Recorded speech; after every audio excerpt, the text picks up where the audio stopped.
Lifestyle with Jomo. Weekdays 11 a.m. till 2 p.m. CAT. It's exactly 7 after 12 p.m. Central African time.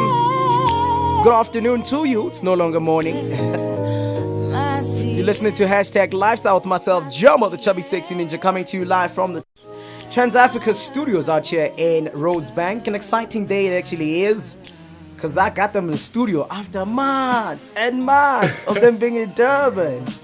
After months of them actually being in Durban. How you guys doing? Somebody live. They got you fooled. Somebody live. We've been here. Yo, how you guys doing? We're good. You guys good? Listen, the Nameless band, people know the voices, people know the name. Perhaps individually, people might struggle to say, okay, that's Gugu, whoever. Mable, and I think from your side, can we just guys, sharp out the introduction right there? If you're a rapper, I'd ask you guys to be like, give me a 16 bar. Hello, everybody. Actually, my voice is actually not. It's what you call it. Isn't this gone today? Hey? Yeah, but this is Mable speaking. Oh yeah. And I'm part of the Nameless band. Oh, hi everybody. Sorry. Sleeping. I was listening. I am Gugu Zulu, guys, and it's such a pleasure being here. Hello everybody. Yo, what's up? This is Sky. Thank you for having us. I'm also from KZN. I'm also part of the Nameless band. Oh yeah. I think Sky is the one that has the rapper personality. You know? No, I just think it's an off day for me. It's been a long it was a long night. Yeah. So it's an off day. I'm actually glad that you guys are here finally after much success of Masiege, and now speaking about the album, which we're going to get into a bit later on. Mable, dude, I've seen you so many times. I've seen you on television. I've actually didn't know that you can sing. I didn't know too. No, I'm joking. It's always been something that I've loved since church. And so I just thought, let me just go into it full time, and with the platform that Afrotainment gave us, so yeah, it took off to another level. Yeah, so now you're doing everything, television, singing, and it's crazy. I'm the Jamie Foxx of South Africa. Hi, Standy, slay us. Yeah, I always like to say slay us, we are your paloni. Anyway, guys, I actually want to get into how you guys met. I mean, how did you guys come together and meet to create the Nameless band? It's quite a story, eh? It's quite a story. So, Mable and I have been friends for like 10 years. Gosh, I always say I'm tired of this friendship. It's been too long. So Mable and I have always been friends, but we always had that break into song moments now and then, and we realized that actually, one of us can actually be a producer, the other can be an artist. And I was like, okay, Sharp, we must do something about it. But it's always been that thing we always talk about, and we never took it anywhere. So one day we were just chilling at his house, and we're speaking about the same thing that we've been talking about for years and years and not getting to do it.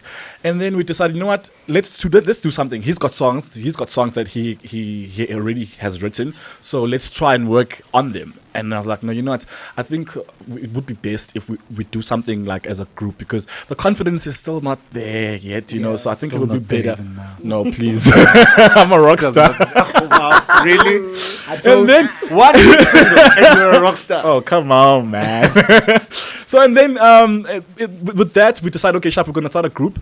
And then we started looking for the third member. And then, we looked for a couple of people. Some tried it out and some didn't. So you guys had auditions. and then eventually, Princess Gugu here rocked up. And then we were like, okay, let's work. And she was keen, and she was, And the one thing that I always say to people when we talk about groups, it's the fact that you always need to understand what the bigger goal is. The bigger goal is the group. It's the success of you guys as a group. Obviously, there's different personalities, and you're gonna argue. Like Google and I just recently argued. You know what I'm saying? You're gonna argue, and it's gonna get heated sometimes. You know what I'm saying?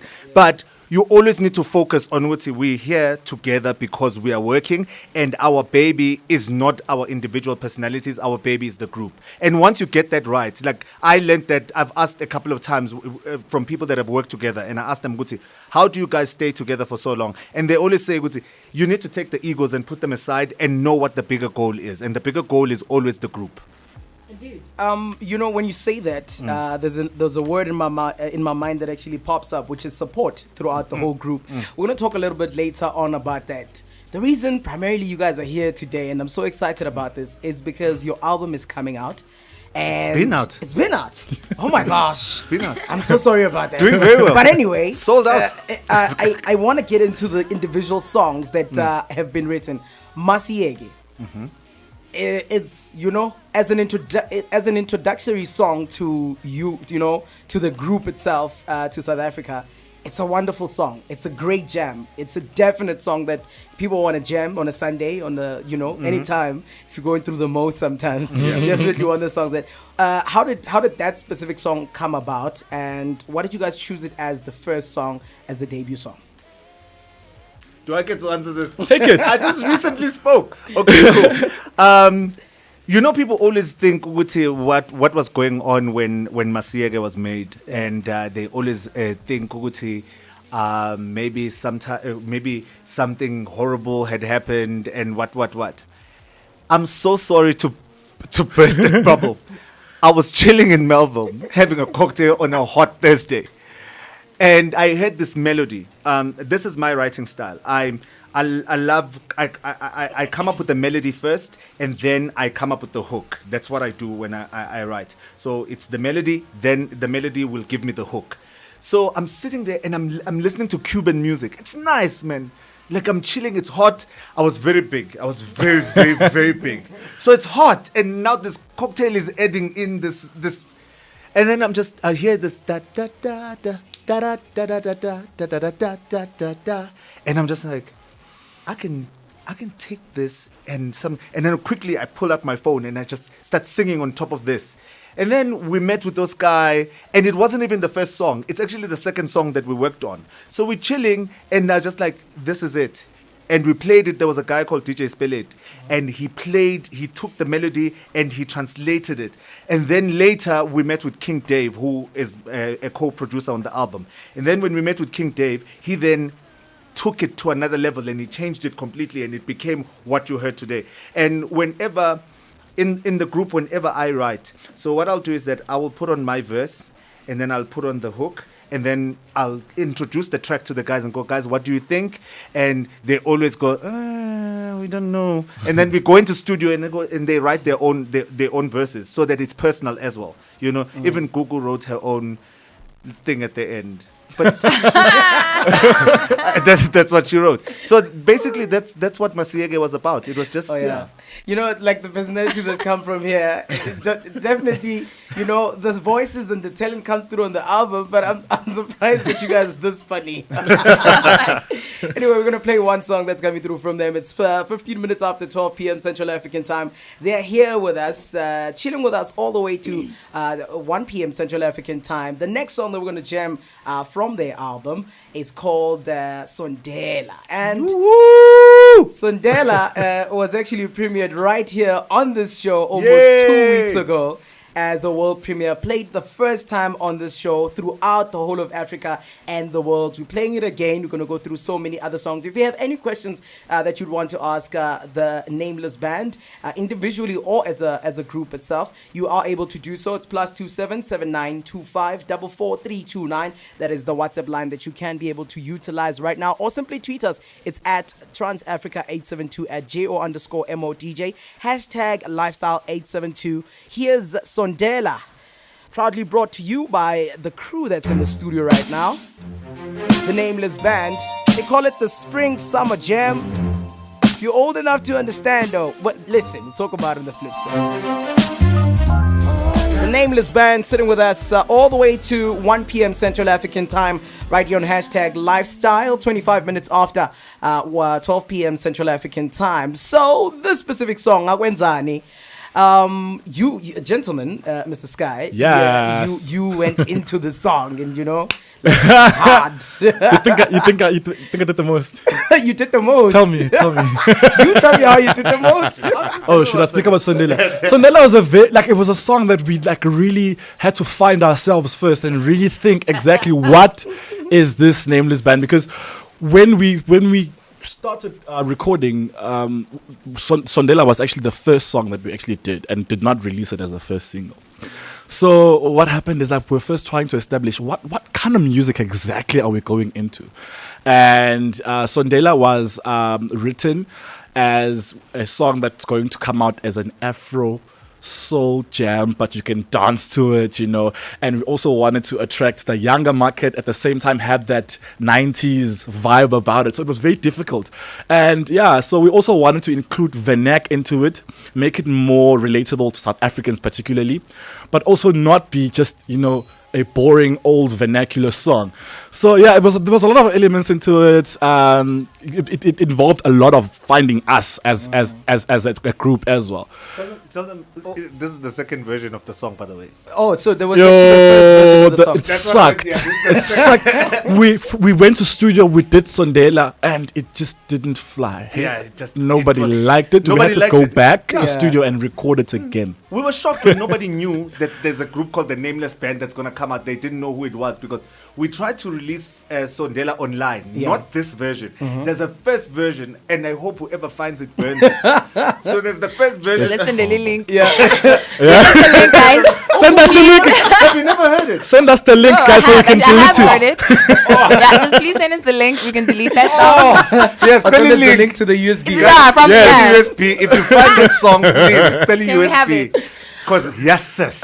Yeah. It's I mean, was it convenient that spring was just around the corner, or was it the whole aim behind the releasing of Sondela to say, listen, we're gonna do it in spring. Spring is the best time to do it because that's where the groovy starts. Yeah, of course. Like we recorded the whole album in I'm not sure, April or something. Yeah, and then so it was a great and perfect idea to release it now because now everybody's jamming, everybody's in that also relaxed, flowy mood. So it's this song will definitely be for those people that are not up for crazy songs, but up for that type of relaxed music that will just take them and put them wherever they need to be. Also, we don't want people to think so about depressor at gigs. Yeah. So we wanted to give people Yeah, something and that showcases another side of us. Yeah. But we're actually young, fun, vibrant. You know what I'm saying? So we can definitely still, dance to the music when we're in a live performance. Earlier on, I said the word support, came really hard when you actually explained the first song that came in. Let me rephrase. Award nominated.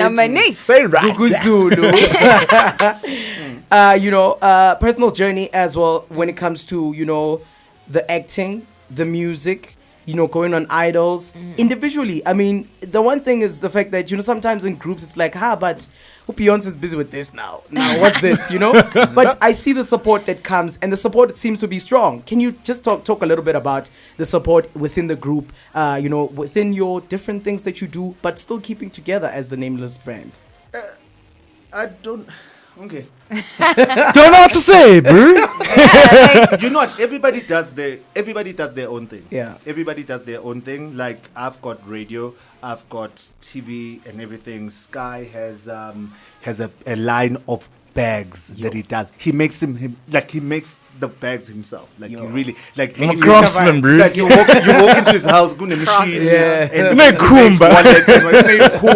It smells like the Kruger National Park. So that's what that Gugu does acting, Gugu sings, Gugu does theater and whatever. So the support comes in as long as it does not affect us. You know what I'm saying? Yeah. As long as it does not affect this movement, then you will get the support. You will get the support that you need. We will come to whatever you need us to come to, as long as you don't affect the group. That's basically from my side. On that note, on that note, these kids here, I was the one who met them, and then I was the one who's caught in between a 9 to 5, ne? Yeah. And they were doing their own thing, and the support that I got from them, you would swear that it's about me, hey? They would wait for me. We'd record songs up until 1 o'clock at night because of me, because I have to finish work first and get to studio at 8. Google used to take Ubers. My player used to, the support that they gave me, actually, if it was somebody else, I think they would have kicked me out a long time ago, because I was like a burden. I felt so bad. They have to wake up at like at 8 in the morning after having to sleep at like 1, 2 a.m., you know, because I was the one who was never, ever available. Like sacrifice their weekends because they can't do anything without me, you know. So for me, that was like, it's such a touching feeling because they've been carrying me since, you know. So yeah, more than anything, you know, I think that actually comes out in the product that you've produced, you know, because had it just been a rush, had it been something where people are just like impatient with each other, it won't be such a beautiful album as it actually is. So I see here a song. We said we're gonna play "Love Like This." But Never Again. I choose Never Again. okay. Never Again. Yeah, never again. She was actually crying. Was she crying? Like if you hear, listen to her verse. Who's crying? Wow, thanks, bruh. Wait. Exposed, dude. So listen, from the horse's mouth, why were you crying? Guys, like, okay, fine. Okay, thanks. Okay. So what happened was, you know, okay, for me, guys, music is like, I'm writing into it my diary. Like I'm jotting down, I'm jotting down everything I've been feeling for that moment and how it made me just sort of weak, you know? That's how I write my lyrics, my music. And then so when I'm like writing, I'm like, and recording it, I'm like, shucks, okay, that's, yeah. Because the song is literally about heartbreak and just agreeing with yourself never to put yourself in that position ever again. And it's like, no. It's not easy. It's good that you have that. You see, when you, the person that sings on the song, has that connection to the song. Yeah. Wow. What does it do to the rest of South Africans, Africans, and people as a whole? On Facebook, I read a comment that said, yes, sis, that girl on the Nameless band on Never Again. And I was just like, I wanted to type. I'm like, yeah, she was crying. Twice. So you pick it up. It's so sincere. You know what I'm saying? And I really feel that even though this is a dance song, the people will connect with the fact that we're singing so sincere. It's sincere. Our lyrics are very, very sincere. So yeah, they must enjoy it. And it features Nak music. Yo, so how did you get Nak music on? Was he just in the studio like sitting outside recording his next song? Or how did it actually happen? We're family with Nak. He's in Afrotainment as well. So it's like, fam, come, yo. Come through. And come we did through, this. famo. Yeah. We had to wait for it. It's great. The support. We're going to talk about that a little bit later on. Being signed to Afrotainment, the environment, the partnership, the greatness that actually takes place right there. 33 minutes after 12 p.m. Central African time. The Nameless Band coming through on this one called Never Again. Listen out for that verse. Listen out for that verse where Gugu Zulu is out here. Wow. Hey, taking back to the 90s right there. Yes, sir. Yo, 90s song. What happened on this one? What happened on the song? Like, you guys... We're rehearsals, ne? We're rehearsals, and King Dave started playing with the piano, and he played that beginning of the piano that you hear, and then I was like, Dave, please go home and work on that beat and send it to me when you're done. And then he went home and he worked on the beat and he sent it to me when I was done. I was sitting, and then I just thought of, why do I think of such dark things? And then I thought of this, and I started writing. Actually, with this one, I just wrote the entire thing. Yeah. So they got to studio, and I was like, here's a song, you're going to sing it. And then they were just like, I don't want to sing it. And then they sang their verses, and they're like, we actually like this song. So I don't want to go into the darkness, but what were you thinking about the darkness? Do not, okay, this is what, I write from, as I said, I want the melody or I want the beat. And then if you give me the melody and then you give me the beat, I then think, with what emotion does this invoke? And because I talk to a lot of my friends, I mean, I'm the confidant of a lot of my friends. So I hear these dark stories that they go through and whatever. Actually, I'm very happy. So I hear these dark stories. It's convincing yes, us, I'm very, very happy. No, but you know I'm a very happy person. So then I'll go, okay, this feels like somebody's breaking up with someone and whatever. So with this one, we thought, this is that happy breakup song. You're leaving that person that now they are saying, please, when will I ever find a love like this? And you're just like, actually, no, I'm done. Peace out, deuces. So this is what this song is about. You're leaving peacefully. It doesn't happen a lot, hey? No, you're packing. You're actually happy while you're packing. They're crying. You happy. You're just like, I'm going. You're like, oh, please don't leave me. Like, it's done. Bye-bye. This is a story that's been told by this album, The Greatest Hits. The name, is I'm looking at you because I feel like you were in the studio and you were like, I think this is the one. I think this is the one. This is the one. Okay. So the name, Grace's Hits. So we have this member in the group that feels like, he owns the world and everything. And Guess who? Guess who? Take a wild guess. Take a wild one. I'm not even going to mention. I'm just going to look. So now he figures, no, we can't sell ourselves short and be like, okay, whatever, Masiega, or no, name it like, something that won't hit the water hard, like a nice pebble. No, he wanted a huge rock to hit the water and make it splash. Yes. And guess what? He did. Like, it did. Like, everybody's like, Greatest Hits? Why? It's your first album, but like, it splashed. Yeah. So Just that's own what your we craft. wanted to do, yeah. Yo, Our first album, The Greatest Hits. Amazing. Second album, The Very Best But, One. Nango. Now tell me who. Who was Yeah. your guest? And you. And They looked at him. the third album will be the There we go. solid gold hit. the solid gold hit. The prize is yours, sir. So Mablé, I was just speaking to you earlier of the journey that you've been through. The first song that you wrote, Masieke, you spoke about how you were at a restaurant having a cocktail and size. You mentioned size. 142. 142 kg. 142 kg. Yo, now we need to check out. 142. That's how much you and I know you've been on a personal journey because you've been on the reality show as well, and you did very well on that reality show as well. And I think it brought me to the question where I said, was you losing the weight, you tired of it, or was it a rebranding to say, you know what, listen, I think I need to be the the me or the new me that I want. Whenever people ask me this question, they always think, I'm going to come up with something deep as well. And actually, this was just vanity. I was just like, I want to look good. I was like, you know what I'm saying? It was just about me. It was about, and I'm so glad that I did not do it for other people. It was just about me. I was just like, because I remember I looked at myself in the mirror. I'm like, you actually a good looking person. What are you doing to yourself? And that's what I said to myself. And I was like, what are you doing to yourself? And then I was like, actually, I didn't say I'm going to start on Monday. I was just like, I'm starting right now.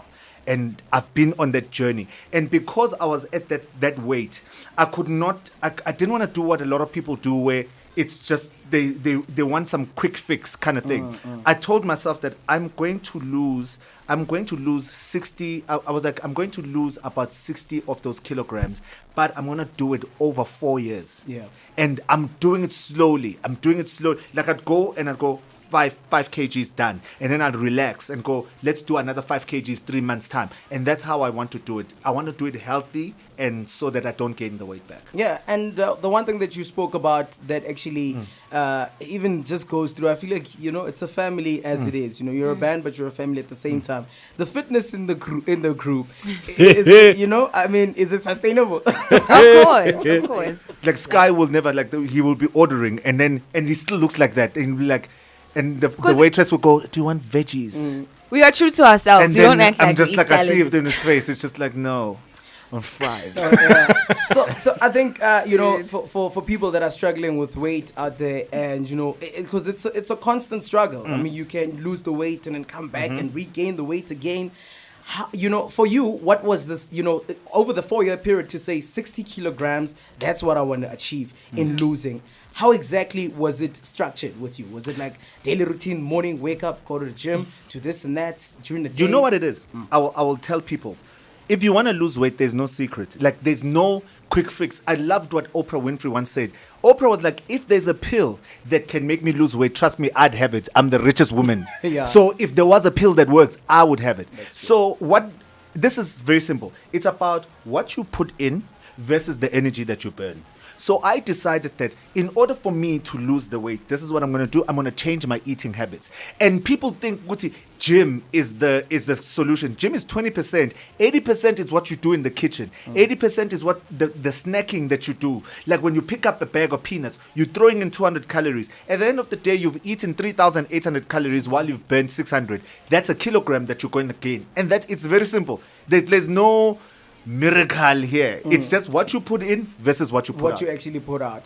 It's actually amazing as to how that has boiled down to the relationship that is now here. Yes, we have a loafer for 2 weeks. It's fine. He's been loafing for 2 weeks at the gym. He said a very interesting story why he's been loafing for 2 weeks. I think it's actually interesting enough to share it just before we go into the next. What did I say again? The gym, He made- the routine. Yo. So, like, this one, my play goes to gym, and then he invites me this one time. So I'm like, my play, I'm sure, shine this is, guys, I get to gym, my chest almost fell off. Like, I was like, I can't take it. It was I don't know what it's called. It's 8 minutes. It was like so intense. It's 8 minutes, guys. It was so intense. I couldn't breathe. I couldn't see. I couldn't. see. I was like helpless. I just laid there. All I heard was he's trying to kill me. I think he was trying to get rid of me. Wow.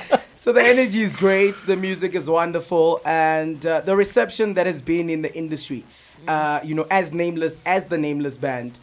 Sometimes, people are just like, okay, there's another band. What's happening now? Or, people are just like, hey, banda, we'll sign to a new... Who's these people signed to us now? The money's going away or something. How has the reception in the industry, in the record label, and the communities and people around you, how's the reception been? It's been amazing. Like, you would think, like you said, people would be like, oh, hold up, who is this new person now? Who are these people trying to break the industry now, trying to change the game? So if you put it that way.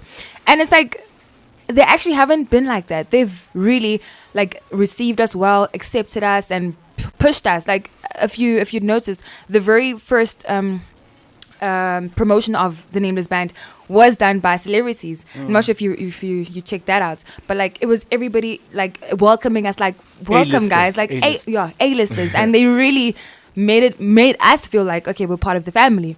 And in terms of Afritainment, the whole group, everybody there has just been awesome, including Tara, the boss, the main boss. He's been like amazing, giving money to this group, pushing us, putting us in platforms sometimes that we're not even supposed to be in, but he put us there, like, trying to get us out there. It's just amazing how people have just been pushing the Nameless band, and it's just awesome. And sometimes you just tags us along to a gig that we have no business doing. Like, you just tag us along, and we all go together, like, It's in a solidarity. I love It's just amazing. People don't get what happens at Afro. Like, it's a family, and everybody actually does get along. You know how you see all these, it's forced. Everybody actually does get along, and it's fun. It's a fun environment, and we're just there with our serious music. We're just like Masie, and they're like, I Bob. It's Platoon. Shout out to Tipsy. Yo. So it's 54 minutes after 12 p.m. We are chilling in the studio with the Nameless band. We've played so many songs. I feel so special right now because, we had feel our special. own Yo, Unplugged with the Nameless band. Right. All right. I'm going to play one more song, and then after that, we're going to ask you the important question, that actually brings all of us here on TransAfrica. And actually, that's one of the steps in uniting the whole of African music. It's happening right now, but we're going to move towards it. So it's going to be crazy. I'm going to ask you the questions, very difficult. So you're going to must apply your mind into the question that you're going to ask. Oh boy. I'm joking. Higher grade. 55 minutes after 12 p.m. Central African time. You're listening to #Lifestyle, chilling here with the Nameless band. This one coming through from the album. I didn't tell them I was going to play this one, but I am going to play it. It's Lingoma. Lingoma, the Nameless band. We're definitely going for platinum with this specific album. Double. We play 100% African music. I'm saying platinum because we play 100% Double African. platinum. You know what I mean? We play 100% African music, and we're gonna definitely jam this album. What do you think about that as a platform, providing a platform for artists throughout the whole of Africa to play their music, request their music even? 100% African music as a station. Okay, let me go for it. So, like, when I got here, you told me that, and I was like, what? I have never heard such a thing. Like, you know how everybody tried the whole 100% thing, and it does. I'm not trying to say it doesn't work out, but like, it didn't work out for them. And I'm like, it's so amazing to have a radio station playing music from around Africa. Because you don't hear that much. You know, you open the radio and it's always Rihanna. And I'm not bashing them. It's always Rihanna's, your Beyonce's and whatever. But like, we have talent in Africa. And it's so amazing that you guys are actually exploring that. Because Actually, you sing better than Rihanna. Yes. Yes, actually. Yes. Did you hear that? That was uncomfortable. Yo, listen. It's a good compliment from the crew. Wow. But I agree with them. Because if we had like, what's this barometer? If we put it here with Rihanna, hey. Yeah, like, you know, like we put. Wow. You know what I'm saying? Yeah, but Blair, what do you think about that? I think it's absolutely amazing. I really feel that with the 90% thing that happened in South Africa and got dropped, I really feel that it's unfortunate how we are still. I think we're an emerging market, but we are a country where we consume so much of international stuff. Like, and I was telling people, if you go to America, they consume 90% local music. You go to England, they consume. That's what they consume. You go to Nigeria, that's what. And if there's one thing that's common about these industries that I'm mentioning, it's the fact that artists there are thriving. Artists there are doing great things because of the fact that the businesses in that country support local music. The radio stations, everybody, they're all about local music. And it's so sad, as South Africa, it's going to take us a while to get there when we still have the song with the highest airplay right now is Wild Thoughts by Rihanna and DJ Khaled. They don't need this money. Like, it was so unfortunate when I read the amount that we take out. 200 million, guys. Are you listening? 200 million rands of royalties leaves this country every year. That can't be okay. You know what I'm saying? That just can't be okay. So the money is here in the country. It's just that we're shipping it out of the country. That's the truth. Look, I mean, it's testimony enough, the fact that we're now getting to know about Davido, and they make exceptional music, and we were deprived, or we were depriving ourselves from such beauty from around Africa. So I think if we can see how good other countries in Africa and our own music is, you know, I think it's amazing. It's amazing, and I think this 90% thing, it should come back. It should come back because we saw, because of it, and because of the likes of your station, we were exposed to African music, and it's gorgeous, guys. Yeah. It's gorgeous. I mean, I was blown away. I'm like, wow, you know, people are doing amazing things. Yo, so I think it brings us to the closing question. Even though I don't want, what's next for the Nameless Band? Can I take the first part of the question, then you guys can take the other part. And this has always been my belief. I do not believe in cultural expropriation, where because now everybody is recording music via auto-tune and everybody's doing francophone music, then you find us in South Africa doing that to sell. I think that's disingenuous. And for me personally, and as long as I'm part of this group, I would love for us to take South Africa. Brenda Fassie did it. They were not trying to sound like Nigerians or Ethiopians and whatever, but they managed to take this music and take it to Africa and go, this is what we do as South Africans. And for me, with the Nameless Band, I would like for us to do this type of music and take it, and then we have a hit in Nigeria that doesn't sound like francophone music, that sounds like the Nameless Band. So we're not trying to expropriate somebody's culture for money. Yeah. I mean, you've said it. You guys, it's you know, it's a round of applause already.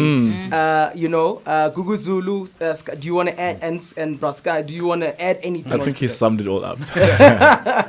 Well, guys, I'd like to thank you for coming through. Thank you for having us. And you know, and serenading us with the great music and allowing us to speak to you for the full hour. And I think in closing, anyone that wants to book you, events that are going to happen, can any one of you just give us, you know, where people can actually stalk you and see, you know, where you guys will be and what's happening with the music and everything. Okay. Me too. Yes, too. Okay. For bookings, it's events@afrotainment.co.za. You want to find us on Facebook. On Facebook, it's the Nameless Band. On Twitter, it is Nameless Band ZA. On Instagram, it's the Nameless Band ZA. And that's it. Yo, that is the Nameless Band. Closing it off 4 minutes after 1 p.m. Central African time. I'm going to play another one that I didn't tell them I'm going to play. I heard them speak about Anchor? it. No, it's not Anchor. This is TransAfrica Radio.